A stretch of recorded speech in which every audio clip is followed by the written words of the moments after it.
முதல்வர் அவர்கள் என்னை அனைவரும் அப்பா என்று சொல்லுங்கள். அப்பா என்ற வார்த்தைக்கு என்ன அர்த்தம் என்று உங்களுக்கு தெரியுமா? அப்பா என்ற வார்த்தைக்கு என்ன அர்த்தம் என்று உங்களுக்கு தெரியுமா? ஒவ்வொரு குழந்தைகளும் படித்து முன்னேற வேண்டும் என்று நினைப்பவர்தான் அப்பா. நீங்கள் அப்படியா நினைக்கிறீர்கள்? அனைத்தையும் வாய் வார்த்தையாக கூறக்கூடாது. அனைத்தையும் ஒரு வாய் வார்த்தையாக சொல்லாமல் அதை அமலுக்கு கொண்டு வாருங்கள். எனக்கு ஒரு சந்தேகம். நேற்றைய தினம் திராவிடத்தை முதலில் மும்மொழி கொள்கை என்றால் என்னவென்று உங்களுக்கு தெரியுமா? மும்மொழி கொள்கை என்றால் ஒரு குழந்தை 1 முதல் 5ஆம் வகுப்பு வரை நம் தாய்மொழியான தமிழை மட்டும்தான் கற்பிக்க வேண்டும். எந்த பாடமாக இருந்தாலும் சரி, அதை தமிழில் மட்டும்தான் கற்பிக்க வேண்டும். அடுத்து 6ஆம் வகுப்பில் இருந்து 8ஆம் வகுப்பு வரை 2 மொழியை கற்பிக்க வேண்டும். தமிழ் மற்றும் ஆங்கிலத்தை கற்பிக்க வேண்டும். சரி, அதை தமிழில் மட்டும்தான் கற்பிக்க வேண்டும். அடுத்து 6ஆம் வகுப்பில் இருந்து 8ஆம் வகுப்பு வரை 2 மொழியை கற்பிக்க வேண்டும். தமிழ் மற்றும் ஆங்கிலத்தை கற்பிக்க வேண்டும்.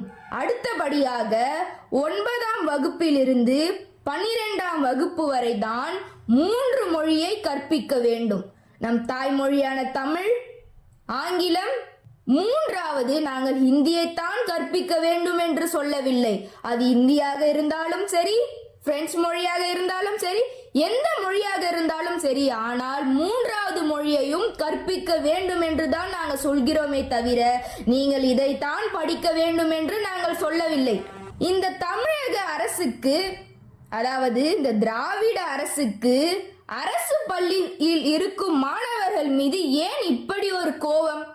அது என்ன, தனியார் பள்ளியில் மட்டும் இருக்கும் மாணவர்கள் 3 மொழியை கற்பிக்கலாம், ஆனால் அரசு பள்ளியில் படிக்கும் மாணவர்கள் 2 மொழியை மட்டும்தான் கற்பிக்க வேண்டும் என்று சொல்வது எந்த சட்ட அமைப்பில் இருக்கிறது?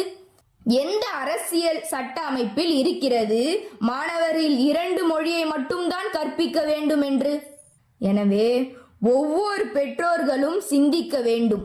ஒவ்வொரு பெற்றோர்களும் சிந்திக்க வேண்டும்.